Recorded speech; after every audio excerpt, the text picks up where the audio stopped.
There was this period in my life where manga/anime and I grew apart, a time when I stopped including either in my admittedly gluttonous media diet. But Soul Eater, based on the manga by Okubo Atsushi, brought me back.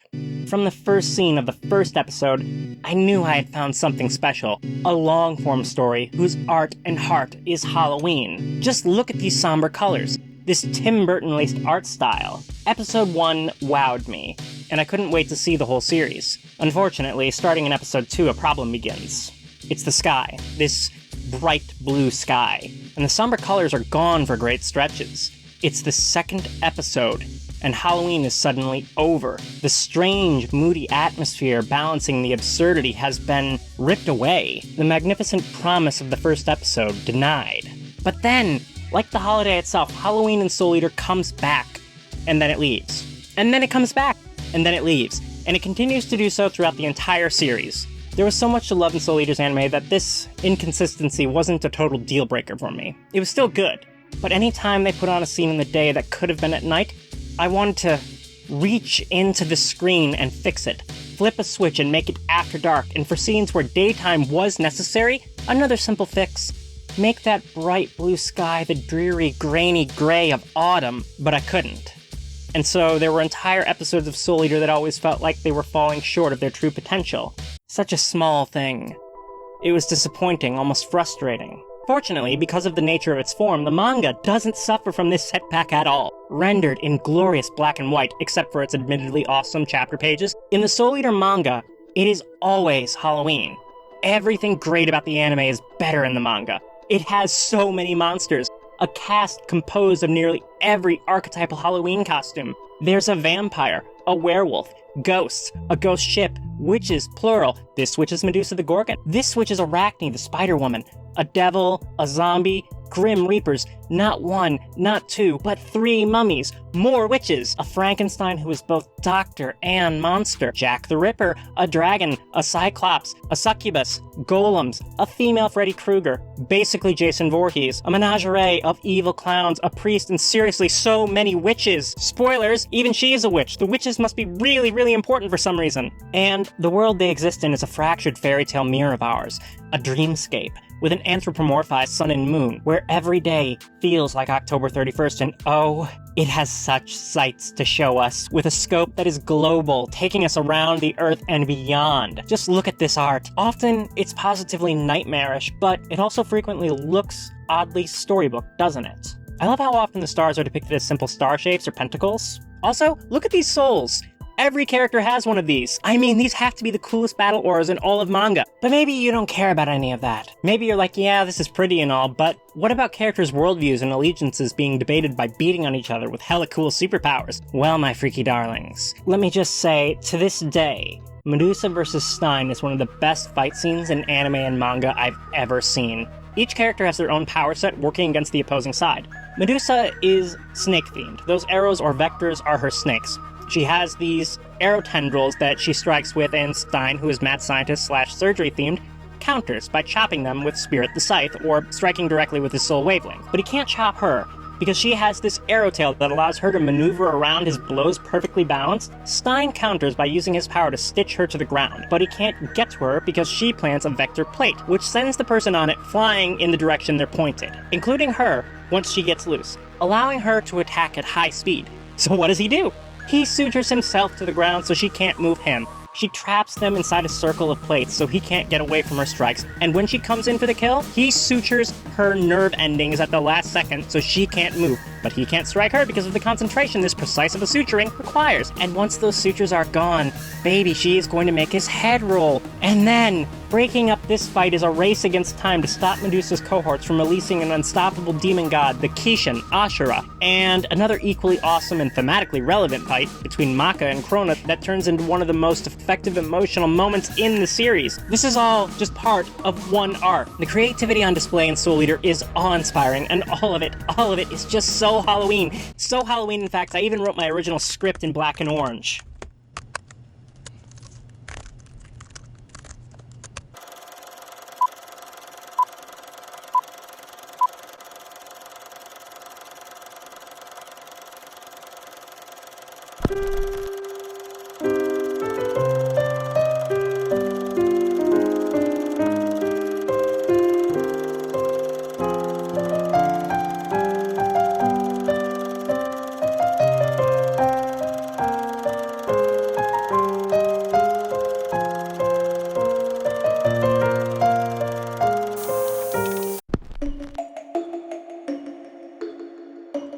Soul Eater's story takes place in a world where Lord Death, the god of death, and order rules, taking the souls of evil humans who have fallen under the sway of a force called madness. To gain power, these individuals kill and consume the souls of the innocent, thus ending up on Death's kill list. Cause if these humans eat enough innocent souls, they will become a madness-spreading demon god, a Kishin. There's also witches, with powerful magic that stand in opposition to Death. However, because of backstory, Lord Death cannot leave his home in Death City, so he has set up a school, the DWMA, composed of partner sets of demon weapons, who transform into weapons, and the technicians who wield them, working together with their special powers to keep the world safe and collect 99 evil human souls and one witch soul, which will transform the demon weapon into the ultra-powerful and usually misnomered Death Scythe. This gotta-collect-em-all plot is relevant for the first 3 episodes of the anime and doesn't really matter after that. On the other hand, in the manga, it does come back around and become quite significant in a subtle way.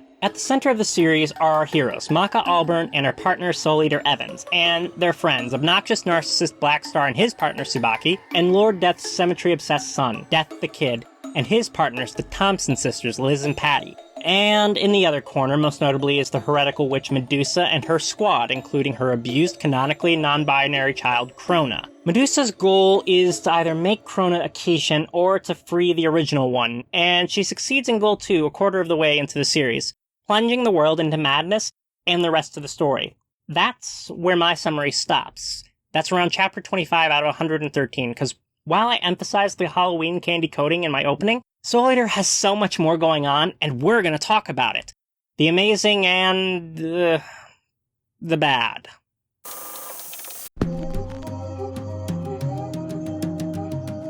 There's a term I'm going to be using going forward. It's an umbrella term for mental illness and neurodivergence, etc., that I may or may not be coining as far as I know. Non-standard psychology. This is for my ease of use. Non-standard psychology should not be confused with another term I've used in a couple of videos. Non-standards, which is anyone that isn't at the top of the imperial hierarchy. Therefore, in this essay, you can hypothetically be a standard with a non-standard psychology, or a non-standard with a standard psychology. Hypothetically, because when we start getting into Foucault, that thing I just said is going to become a big chunky boy problem. Chunky. What a wonderful world we live in. Also, before we're through there, it should be clear why I'm using an umbrella term for mental illness and neurodivergence. Soul Eater is a story that contains some pretty serious contradictions. That is to say, in spite of how Halloween it is, the Soul Eater anime and manga have a couple of major issues that make it problematic, that make it messy. First, it falls into a hole that a lot of shonen manga and anime has. It includes quite a lot of, we'll call it misogynistic humor, some of which goes beyond cringe and is just pretty freaking yikes. It's not constant, but it is persistent. And if you want to read more about this issue in the medium, I highly recommend this article. The contradiction of this is our main character, Maka Allburn. For the time the manga was coming out, Maka was designed to contrast every other shonen protagonist in numerous ways, including, but not limited to, the fact that she is female. In so many other shonen manga, Blackstar would have been our lead, especially as he behaves at the beginning of the series. OP'd, arrogant, ignorant, and likes to fight. Blackstar almost seems to be a parody of that kind of character. Honestly, I really hated Blackstar in the anime, but I came to appreciate what was being done with him in the manga. Anyway, not only is Maka female, she's empathetic, studious, a good friend, but has issues with feelings of abandonment, insecurity, and inadequacy. Furthermore, not to play into gender norms, but there's this stereotype that a strong female character needs to act like a tough male protagonist to be considered strong. And Maka is proof that that ain't so. But the fact is, Okubo wanted to do the series so he could write this great female character, but he did so while engaging in this humor, making it our first unfortunate contradiction. The other issue we need to get into is much more complicated, because it has to do with a major component of Soul Eater's world building. And it's a central issue we're going to discuss, Soul Eater's concept of madness. If you don't know, the word insanity doesn't show up in any psych text because it is a legal term, not a medical one. Similarly, I feel that the term madness doesn't show up in either legal or medical texts because it is now primarily a literary term, not a legal or medical one, anymore. And that anymore is the rub. I'd be lying if I said I didn't like it as a literary or even a philosophical word. Madness. The madness of the reactionary crowd. Climate change denial is the madness of late-stage capitalism and fossil fuel dependence. Its meaning has always been so vague. At its root etymology, it means a kind of foolishness, drunkenness, irrationality, but it's one of those words that can kind of mean whatever you mean it to mean. I've always used it as a term meaning a kind of fanaticism and a megalomaniacal lack of empathy. And I mean, in a way, that's the issue at hand. Great word, but the trouble is the word has a history that it hasn't or can't be divorced from. Madness is not now a legal or medical term, but it was once both, and as always, very loosely defined, so it was used to brutally oppress the mentally ill and the neurodivergent, and women, and the poor, and anyone who wasn't at the top of the hierarchy. And though its use has fallen out of fashion, it is still associated with mental illness and neurodivergence today. I'm not trying to say it's a slur. That's not my point. And I'm not saying that it's a word lacking for any reasonable use. But I'm thinking now maybe it's one that shouldn't be used without some consideration, just as I have carelessly used it in the past. In the case of Soul Eater, the term becomes troublesome to me once it is placed inside the greater context of Soul Eater's story, the ideas it is playing with, and how it is playing with them. Over and over in Soul Eater, the result of exposure to the force of madness is violence. And while I do believe that in the world of Soul Eater, non-standard psychology and the effects of madness are different, the fact is, the association repeats the archaic and simply incorrect stereotype, which is still very much prominent, that people who are psychologically different are violent, when the truth is they are far more likely to be the victims of violence while being stigmatized in many other areas of their lives. The contradiction lies in Soul Eater having one of the most psychologically diverse casts of any series I've ever run into. And in the themes of the story, it does have some very good messages about and to people who have non-standard psychologies, chiefly as it explores the story arcs of Death the Kid, Black Star, Stein, Krona, Soul, and Maka. But even so, I can't call it good representation the way I would call BoJack Horseman good representation.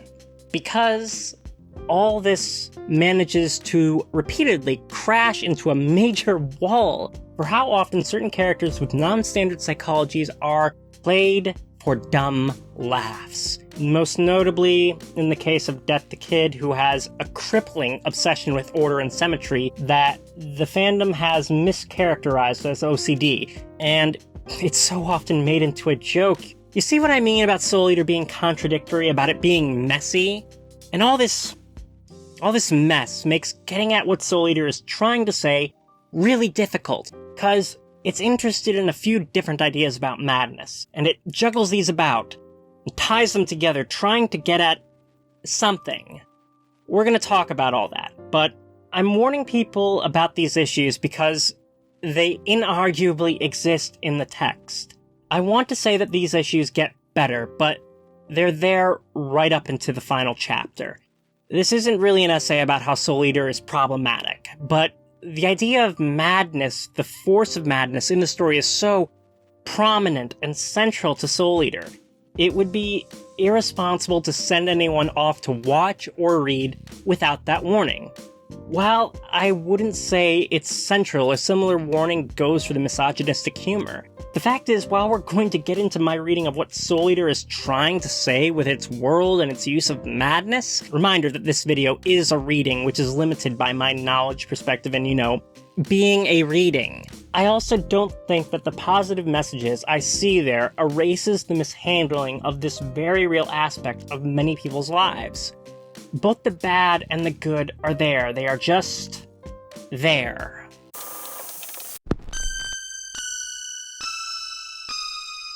Okay, from here, we're going to start working through the ideas that Soul Eater is kind of interested in. Ideas built from some pretty big names, including H.P. Lovecraft, Mike Foucault, Freddie Boy Nietzsche, and just a dash, of Siggy Freud. That being said, while it's playing with these ideas, I don't think these are Soul Eater's ultimate concern. The ultimate concern is the ideas of this guy, who I am leaving a mystery for now. Now, would you all kindly go to the comments and drive this video to fortune and glory by guessing whose ideas Soul Eater is really into? Or just tell me to off. But make sure you do it in the comments so I can feel properly insulted. Don't forget to like and subscribe. In Soul Eater, madness remains as vague as ever, so let's have a good working definition from our world to see how Soul Eater is playing off it. The most obvious question that arises at this point is, what is madness? How is one to define a concept charged with centuries of political, social, religious, medical, and personal assumptions? There is of course no one description that evokes all varieties of aberrant or bizarre thought and conduct that have been regarded as insane throughout human history. I define madness as a state in which the unconscious processes predominate over conscious ones to the extent that they control them and determine perceptions of and responses to experiences that, judged by prevailing standards of logical thought and relevant emotions, are confused and inappropriate. By comparison, in Soul Eater, madness is a co-natural part of people. It's in everyone. Everyone has some madness, but it is also an external force. It's measurable. I've seen a number of reviews say that madness in Soul Eater is like a contagious disease, and they say this is like H.P. Lovecraft's conception of madness. Honestly, I think this is due to the number of Lovecraft references the text contains, and I mean, both have unstoppable god figures who drive humans to madness, but based on the work of Lovecraft that I've read, all of it, at least the fiction he wrote on his lonesome, I think this might be a bit of a misunderstanding of madness in Lovecraft's work. Madness is not like a disease in Lovecraft, nor is it in Soul Eater, though the confusion might be understandable. And madness in Lovecraft is certainly not any sort of external force the way it is in Soul Eater. The only way that Lovecraft or Soul Eater's conception of madness is as unto a disease is if you're talking about what William S. Burroughs referred to as diseases of exposure. It's something that causes possible chronic complications that you have to come into contact with, either a madness wavelength or, in Lovecraft, information. In Lovecraft, madness is a response to learning a truth. It's the mind reeling against a change in how someone sees the world. Unless you're, how do I put this, not of pallid European descent, in which case you're born with a propensity for stupidity and madness. Yeah, Lovecraft was a huge freaking xenophobe. The thing I would actually compare the madness wavelength to is a kind of radiation, something you can be contaminated by and spread to others, something that can warp the physical world, which, in Soul Eater, madness does. Also, like radiation, certain parties are more vulnerable to madness than others. All witches eventually grow into what they call the pull of magic, a disposition that drives them to madness and destruction. Stein is also vulnerable to that influence of madness. Finally, like radiation, madness in Soul Eater is also a source of power. You may have noticed from looking at some of this imagery that the effects of madness on the cast engages in what we might call the archetypal aesthetic of madness, and I'm not talking about the wonderfully drawn hallucinations. I'm sure you're familiar with the common image of the cackling or screaming mad person, which brings us to, other than power and hallucinations, what does someone under the influence of madness do? Well, there might be different interests depending on the personality / psychological profile of the individual afflicted, and the type of madness they're exposed to. We'll get to that, but they're violent. If you don't see the issue of having a magic system called madness that results in people becoming murderous and violent, go back to the timestamp. Honestly, I would say that as a magic system, while not being essentially evil, the text differentiates it from evil. Functionally, what madness actually seems to be in Soul Eater is about one half the dark side of Star Wars. It's a source of power that is tempting, seductive, addictive, makes your emotions run wild, pushes you towards violence, and isolates you. The other half of the idea feels a lot like Michael Moorcock's concept of the universal force of chaos, though it also subverts that in an interesting way. And thus, through the first good chunk of the series, we are presented with a very Manichaean view of things. Order versus madness. Good guys order, bad guys madness. Easy, right? No! Because our buddy Mikey Foucault would say order and madness is actually just normal and abnormal.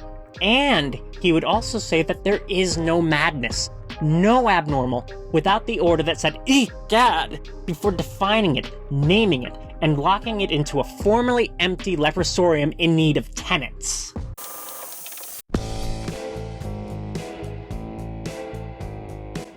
Interns, throw us a good quote, please. Not an actual Foucault quote, something a bit more breezy. The exclusion of abnormal people does not make these people unimportant to the culture. The normal is not defined first, with the abnormal established in contrast. We actually define the normal through the abnormal. Only through abnormality do we know what normal is. Therefore, although abnormality is excluded and supposedly hidden, the remaining people, normal people, study and question it incessantly, obsessively. The study of abnormality is one of the main ways that power relations are established in society. When an abnormality and its corresponding norm are defined, somehow it is always the normal person who has power over the abnormal. So as I understand him, Mikey believes that what is and what isn't considered mad has been positively inconsistent across history. Thus we return to our old refrain, what is madness? It might be non-standard psychology, maybe, but really, isn't it just whatever the authority says it is? Why does the authority do what it does? Well, as a means to define and maintain their authority, and maybe because they are the authority. In a Hegelian sense, they wouldn't be the authority if they didn't exert violence on people and lock them up and exert the violence of locking them up. And while Lord Death is a loving father and he's got his cutesy outfit and he's an all-around human-loving cool dude trying to do right, Soul Eater begins to at least nod in the direction of not confirming but affirming that this argument has some merit. It gives those who are tempted by madness and those on the side of madness and those that have been pushed to the side of madness some voice. And what they have to say is, Lord Death's rules, his list, is bull. It's all arbitrary. What gives him the right other than that he's in power and pretty much has been since the beginning of time? Death has defined madness and the witches as being the abnormal that must be contained or destroyed. Stein seems to want to give in to his natural appetites. There's a reason he doesn't. But he wants to cut people up, and Medusa tempts him with the idea that there is no real good or bad, just a god who wasn't elected saying what is what.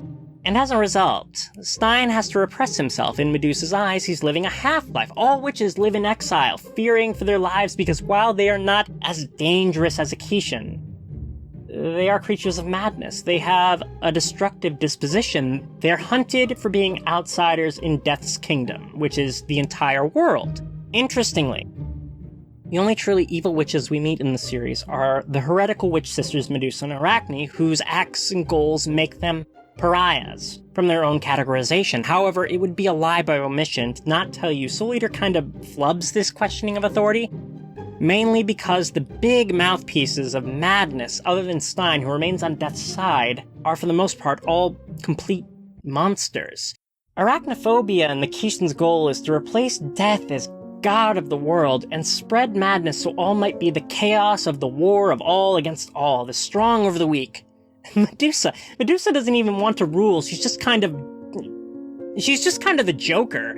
Meanwhile, Death and the DWMA are shown to be super reasonable when Kim finds out she's a witch. She runs away because of the fact that she doesn't want to be killed, but is eventually given permission by Death to continue school because she can resist the pull of magic. Where this gets interesting is how Death's own son begins questioning his father's beliefs and activities. It's more than hinted that the DWMA's tolerance is a very recent development, which we see bloom at the conclusion, and this is part of a thematic arc throughout the series. In the beginning, we have a Manichaean setup of order versus madness, and then slowly, this dichotomy of forces begins to get questioned, begins to fray. As in, what if madness can be used for good?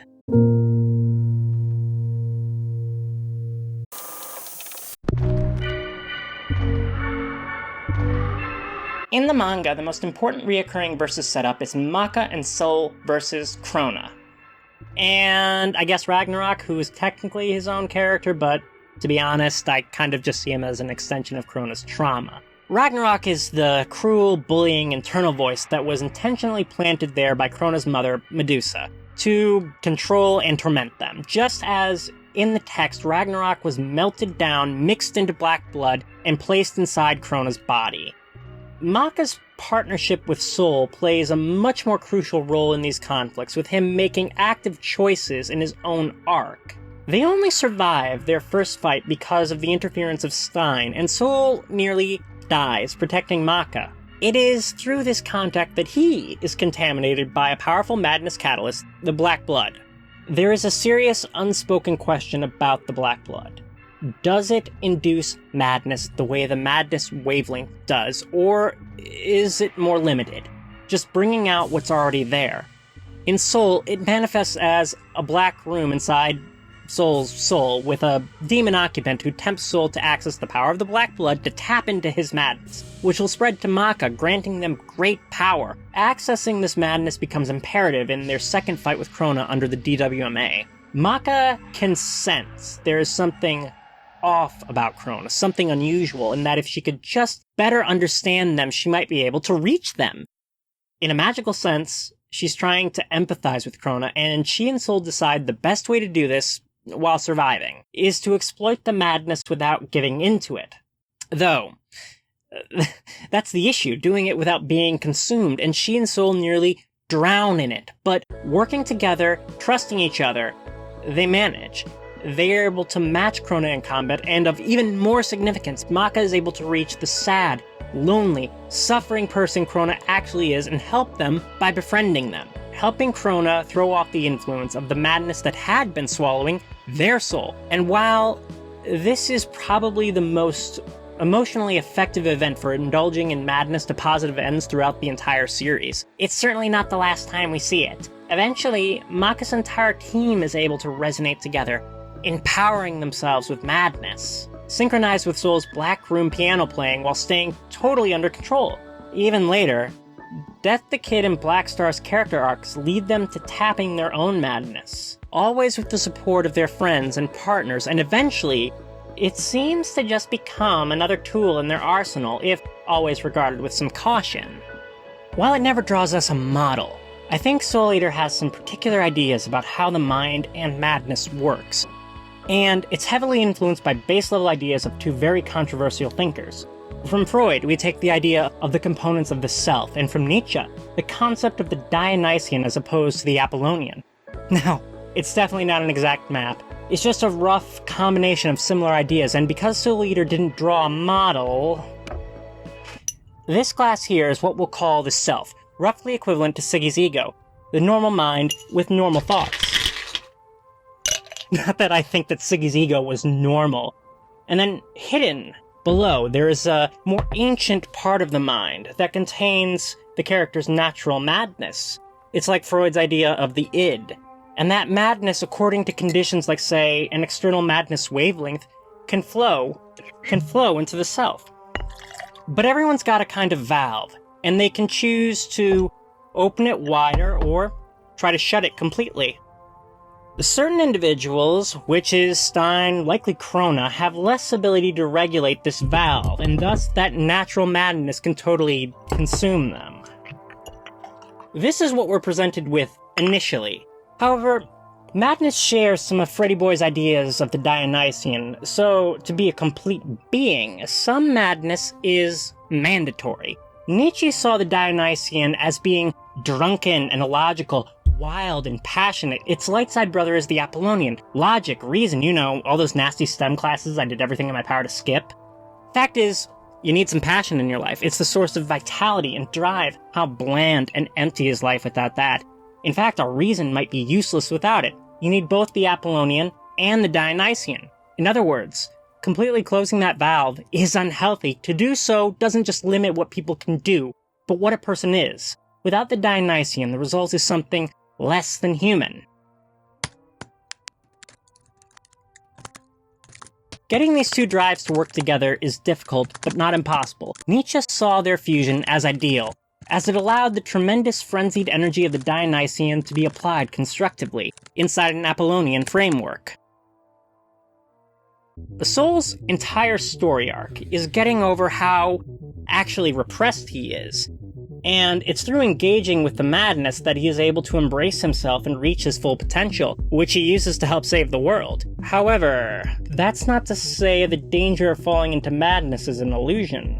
Soul Eater's characters can consciously choose to use the valve to pull up more madness for more power, something we really can't. But as we'll see, in both universes, what we're calling the self can still be totally consumed by a primordial internal force, or rather, in our world, that which may be emitting it. And in both, you can become lost to it. This isn't real psychology, by the way, I'm talking about this as a metaphor for part of the human experience.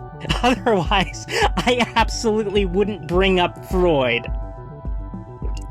Over and over, Soul Eater shows us how the characters can access this potentially destructive part of themselves productively without it hurting them or others, and the way to do that is through having friends there to help them.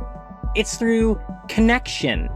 This is contrasted by those who have fallen into madness being totally isolated, caring for no one, powerful but alone with nothing but their own drives and obsessions to keep them company. When Death the Kid is dominated by madness, his goal of creating an orderly world becomes the selfish desire to wipe the slate clean, the perfect symmetry of non-existence. Never mind how anyone else might feel about it, and it takes Black Star of all people to pull him out. And afterwards, his admittedly mishandled obsession with symmetry, while still there, becomes less of a hindrance in his daily life. But perhaps you notice something odd about this design of the mind and madness in Soul Eater. If madness is analogous to Nietzsche's force of the Dionysian, shouldn't there be an Apollonian force? Another part of the mind or soul, a source of order and reason that fills up the self, counteracting the madness. A superego telling the ego what to do, to which I would say, oh my clever freaky darlings, you clearly know your 19th century Fiends. And this is where the dichotomy established early in Soul Eater truly breaks. It breaks inside the scene where Kid is engulfed in madness, where we learn that there is not one kind of madness, there are several. The madness of knowledge, the madness of power, the madness of anger, and the same way that the Kishin Ashura is the embodiment of the madness of fear. The embodiment of the madness of order is Lord Death himself.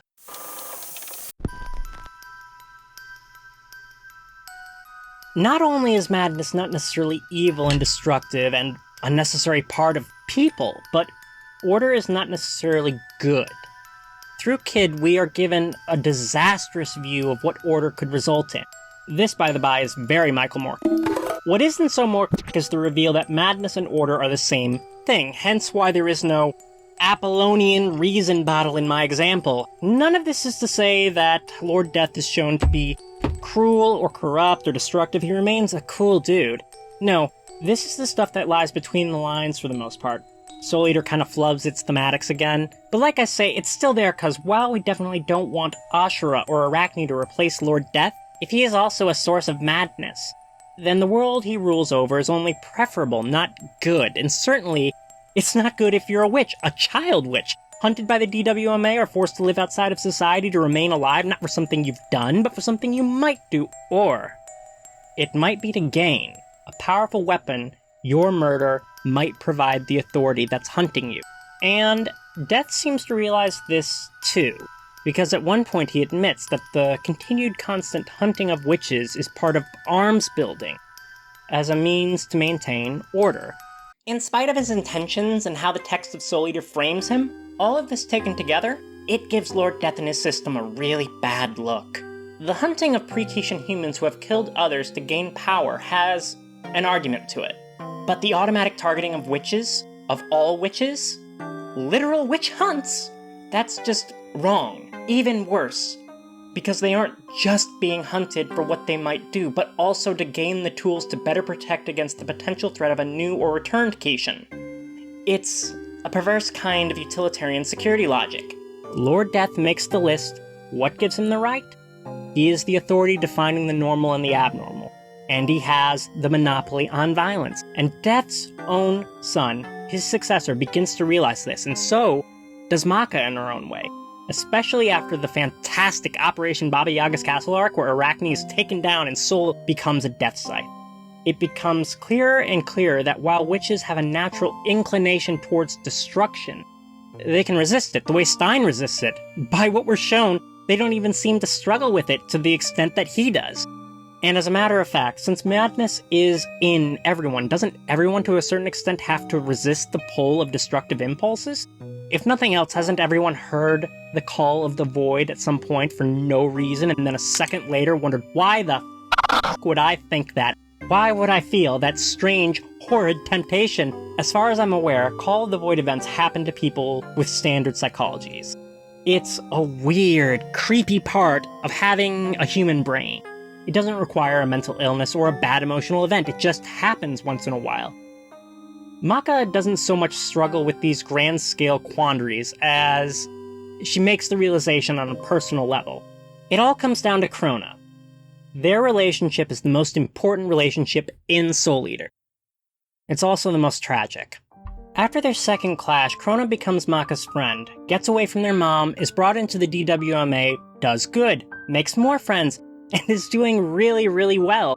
Getting better all the time, as the Beatles once said. After Krona vs. Maka Round 2, this change is reflected by Ragnarok, whose body and soul were always disproportionately huge, dominating his partner, beating them up. Ragnarok now shrinks, and Krona has the self-esteem to stand up to him. Krona is a victim of Medusas, raised from a young age to kill without mercy and eat souls as part of Medusa's experiment. They have had no relationship outside of that, no way out. They never had a choice. As a result, they spent their life, in their own words, unable to deal with people, isolated, unable to interact with others except in the one way they had been taught to. Through Maka, Krona gains another option, and it goes well for a while, but perhaps the most horrific, realistic thing that Soul Eater does in its entire story is show what can happen even after someone escapes an abusive relationship. The abuser comes back, and with a few loving words, puts Krona back in her control, isolating them from their new friends, and sending them back on the path of destruction, leading Krona to slaughter a town, and consume all their souls, closer than ever to becoming a Kishin. As a result, Krona ends up on Lord Death's list, but Maka understands, in spite of divided opinions among her teammates, that while yes, Krona needs to be stopped, Krona should not be killed. Krona is a tortured child soldier who deserves mercy and needs help. Maka decides to do something that has been previously framed as the biggest no-no of all. She decides to go against Death's list. She refuses to kill Krona. She decides that Death's paradigm might just be wrong. And that transitions us to the final act of the series. And this video. Alright, time for the reveal. The ideascape that Soul Eater is really interested in. It's Hobbes. Who guessed Hobbes? It is Hobbes' views on the world and humanity and authority and the problems with Hobbes' views on those things. They are the planet around which all the other ideas we've discussed orbit like satellites in a gravitational tension.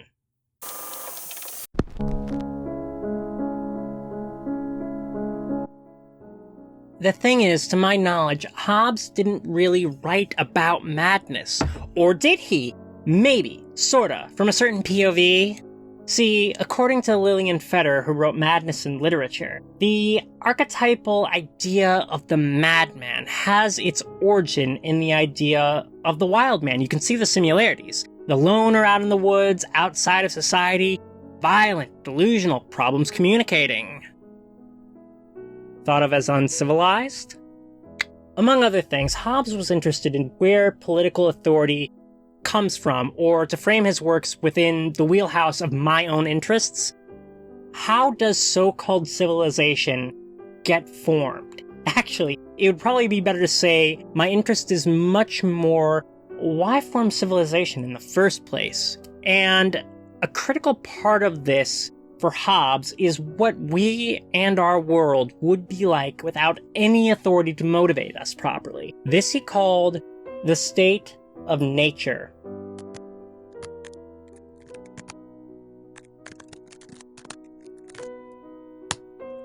In such condition, there is no place for industry, no knowledge of the face of the earth, No account of time, no arts, no letters, no society, and which is worst of all, continual fear and danger of violent death.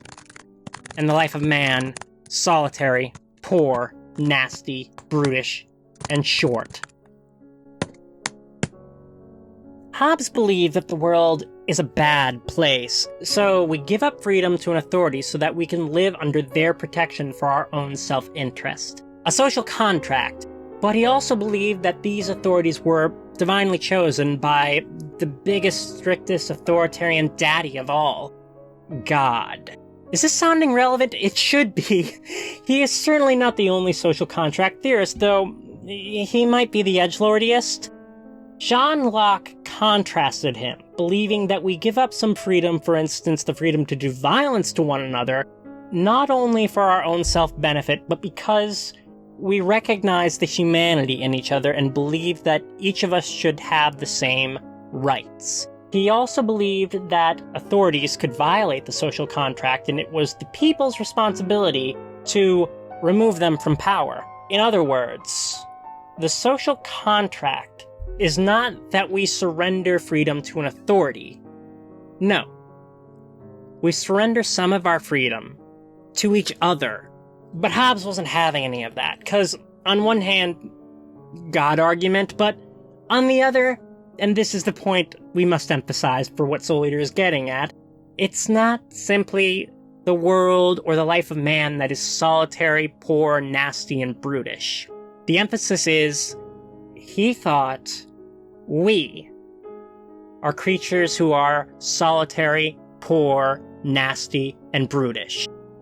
Under the surface, without the fear of God and authority, we are selfish and violent and mad. Without the authority, we would tear each other apart in a frenzy of our own selfish desires. Basically, Hobbes thought the truth of humankind was Freud's id, and I would agree that it's a part of us. We've given it names, the amygdala, the reptile brain.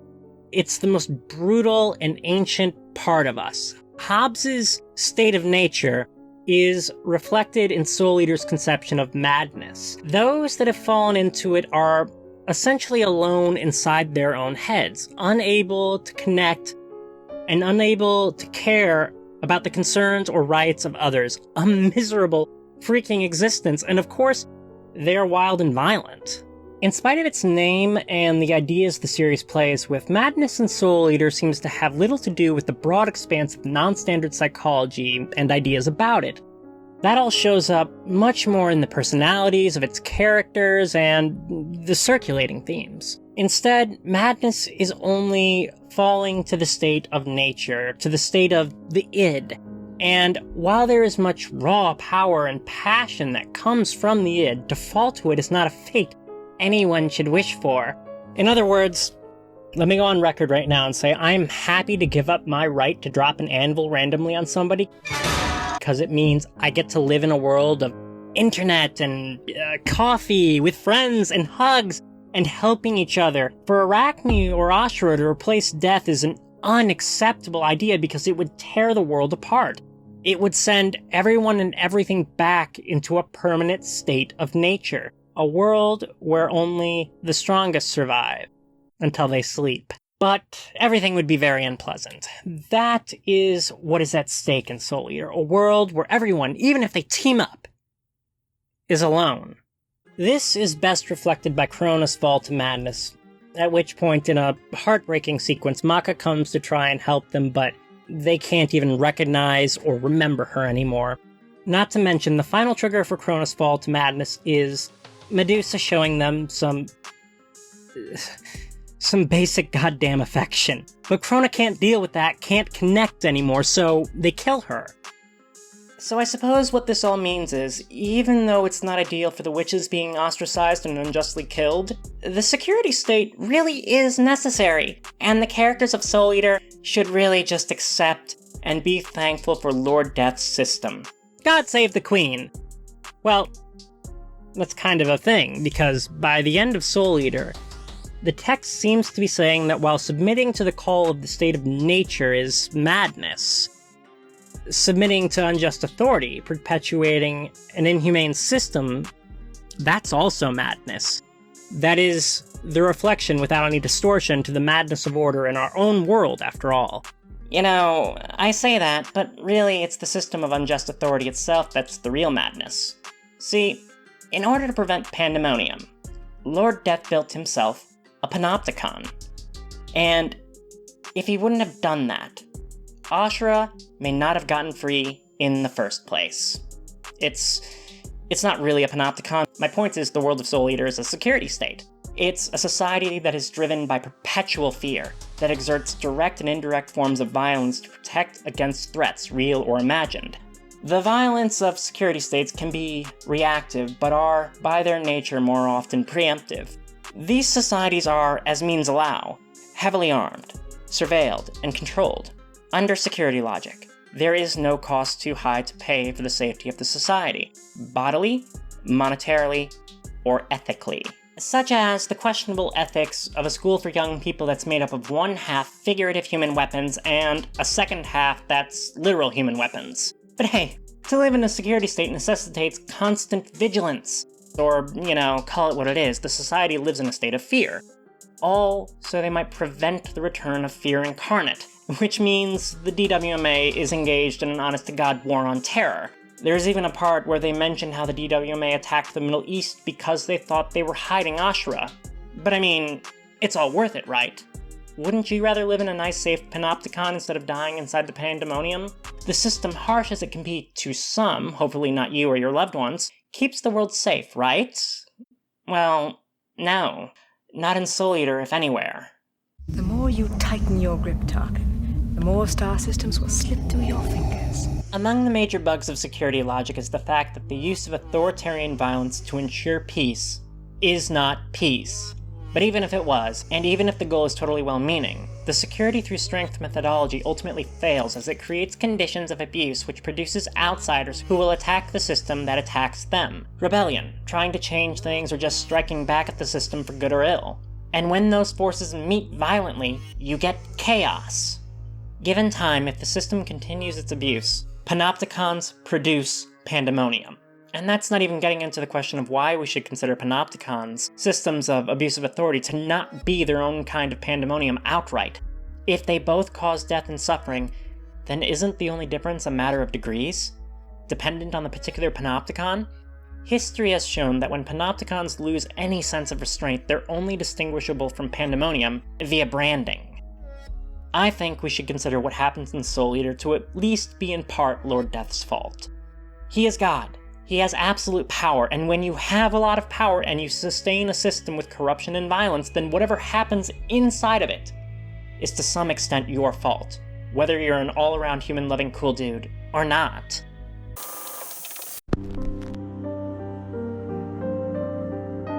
Civilization. What does that mean? And I don't mean the dictionary definition, but what does it really mean?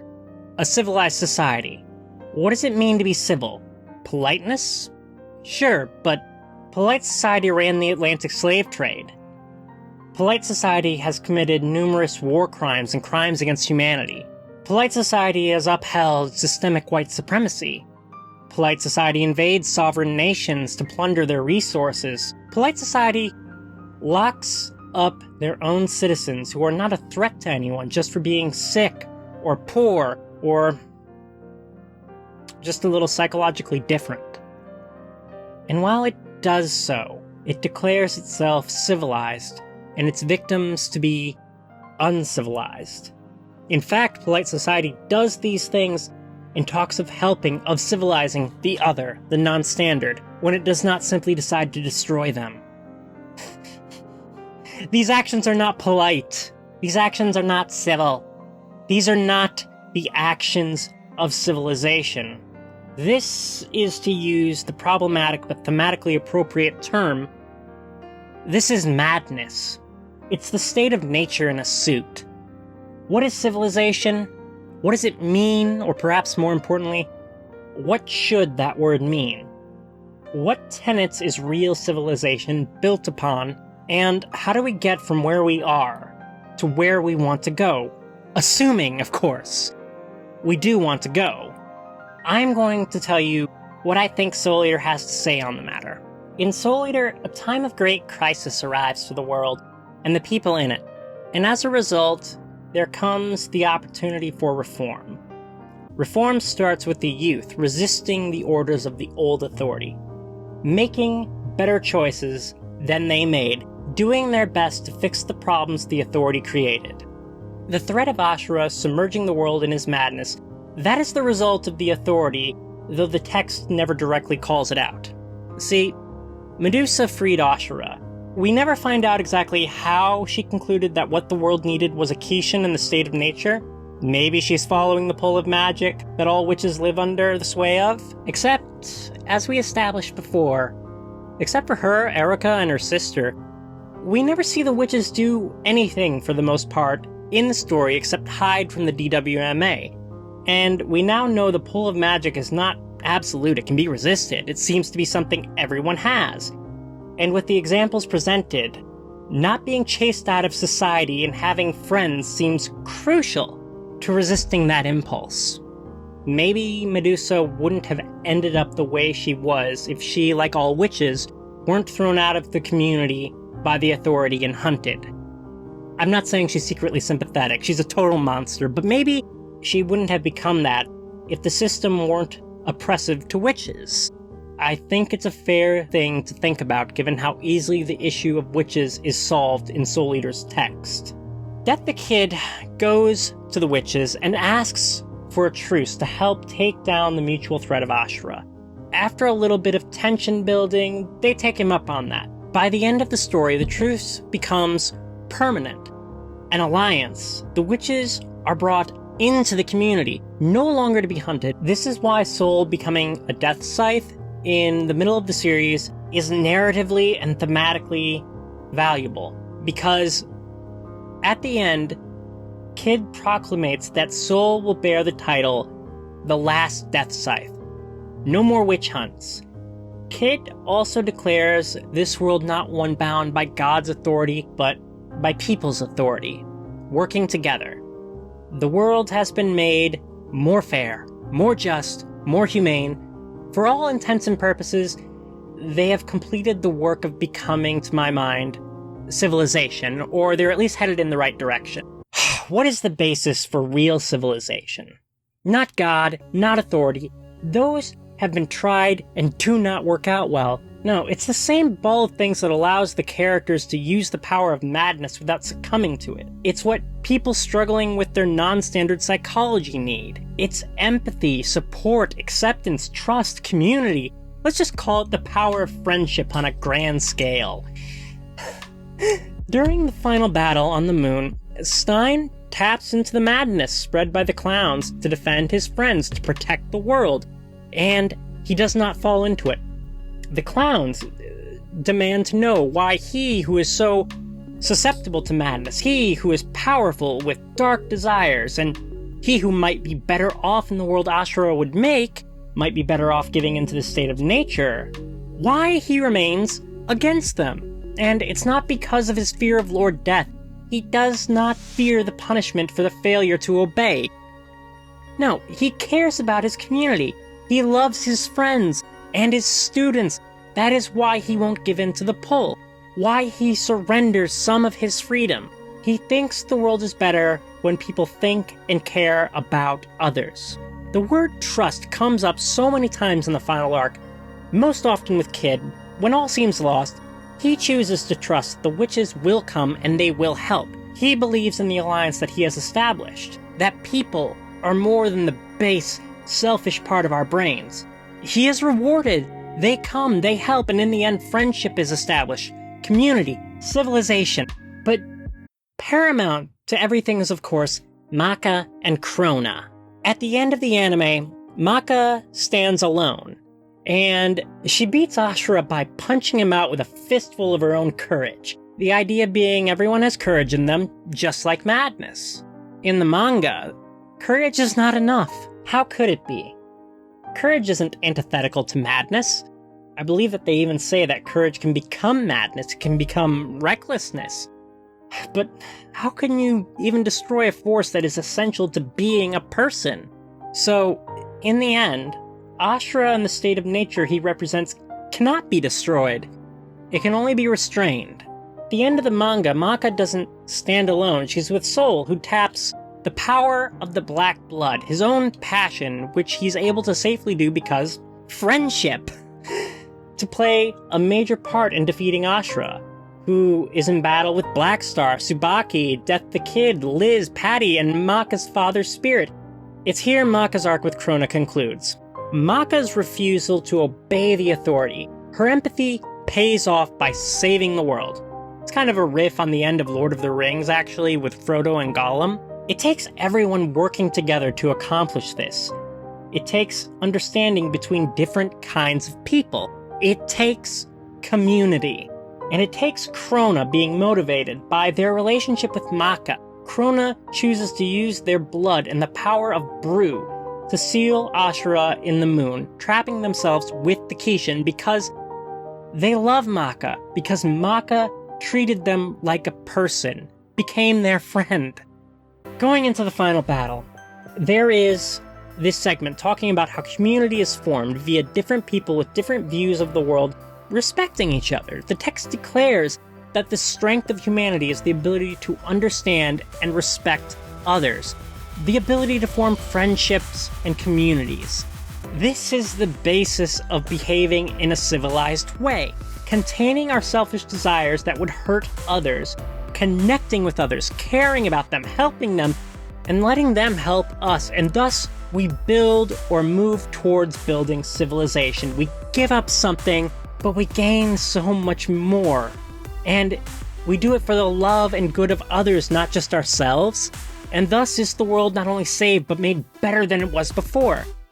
Soul Eater says the source of the state of nature is an inherent part of us, that it may even provide an essential component of us, that we can gain positive vitality from it, which we can access by holding hands with others, and the way we keep our worst impulses from overcoming us, from drowning us in madness, is not power in the hands of an authority, which is likely no better than us. It's embracing our capacity for selfless action and empathy.